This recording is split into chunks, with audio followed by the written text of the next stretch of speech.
Benjamin Britten's A Young Person's Guide to the Orchestra was written to introduce the audience to the various sounds and colors of the orchestra, and he certainly did not neglect the harp.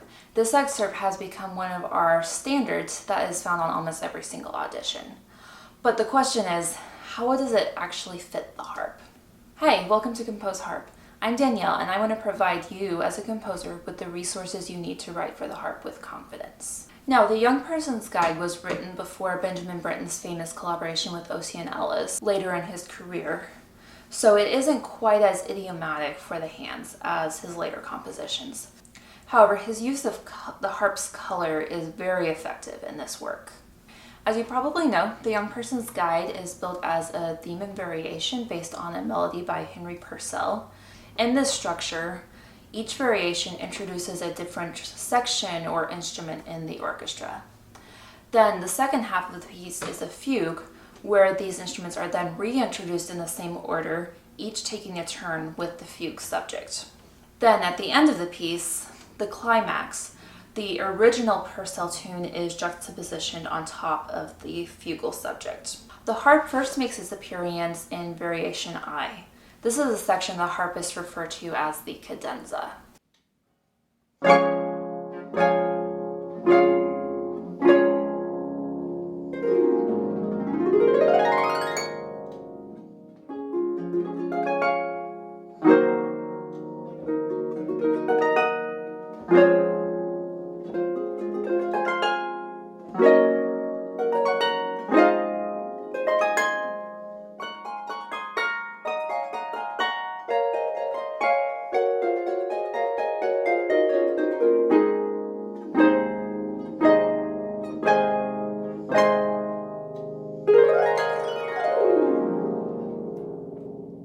These are all very common idioms for the harp.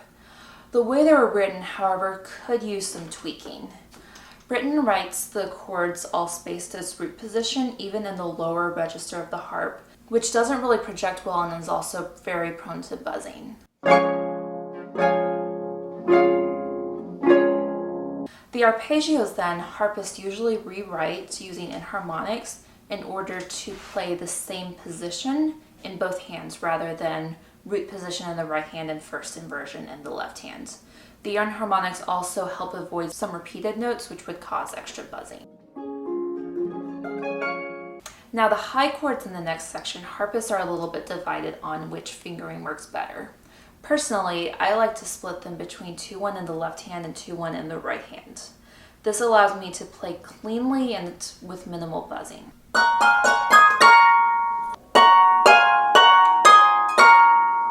Some harpists, however, like to alternate the hands in order to incorporate a little bit of a roll.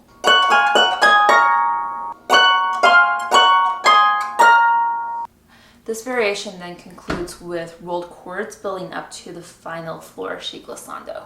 The harp then continues into Variation J, which features the horns. In this section, the harp alternates with the strings providing accompaniment in a call and response structure.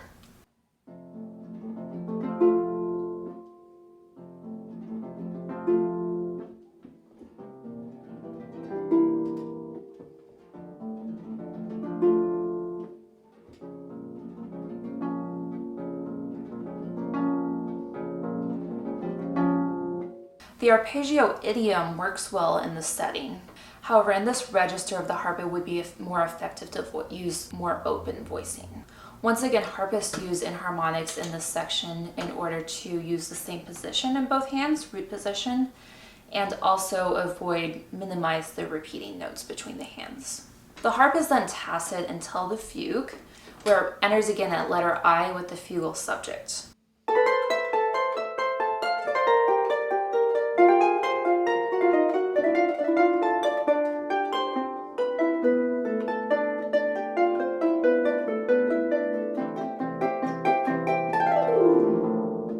With the structure of the fugue, it inevitably requires quite a few little pedal changes which must be executed exactly on time to avoid buzzing. However, this section does work very well being played in the upper register of the harp since it cuts through the orchestra.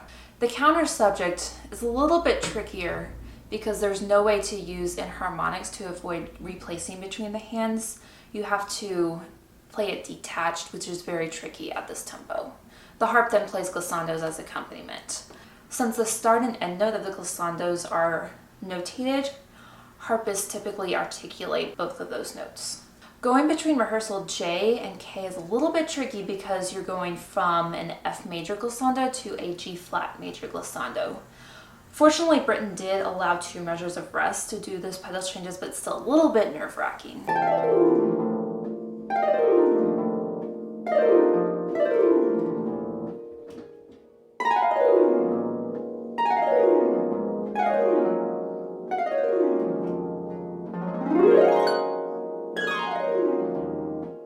The chords at letter L require changing the pedal on basically every single note.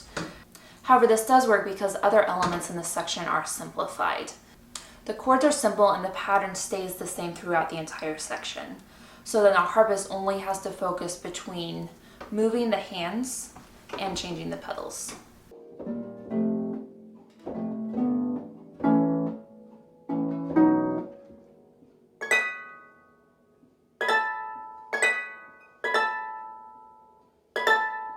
At Constancio, the climax of the fugue, where the original theme returns, the harp doubles the fugal subject with the strings.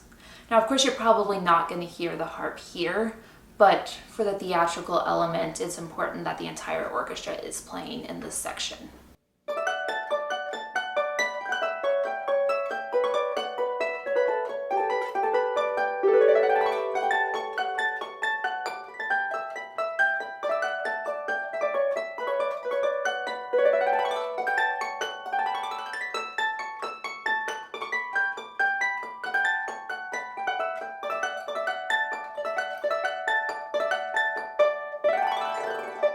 There is a tricky fingering section here with the 5-note ascending theme. I do like to take it 4-3-2-2-1 just because it makes the size of the jump smaller and I can play it faster. However, some harpists do like to do 3-2-1-2-1 since those fingers are stronger to play it with more volume. The piece then concludes using glissandos and chords to finish out. Again, you're not going to hear those, but they are important for the theatrical element of the piece. So in conclusion, although this piece isn't necessarily the most idiomatic, it is playable, and it does feature the harp very well. For good reason, it is included in our standard repertoire. If you want to study some of Britten's writing for comparison after his collaboration with harpist Ossian Ellis, you should check out his suite for the harp. I'll include a link to my performance in the description below. I hope this is helpful. Please leave a comment if you have any thoughts or questions. I would love to hear from you. If you're anything like me, you're watching YouTube videos on autoplay, and then a week later you think of this amazing thing that you saw, and alas, you can't find it again. Now, you might do that for other channels, but you're not going to do that for mine, because when you subscribe to my email list, you will receive a follow-up email that includes all the information found in this video as a reference guide, plus some additional information that I wasn't able to include in the video format. To join my email list, please visit my website, daniellekuntz.com. Thanks guys, I will see you all next time.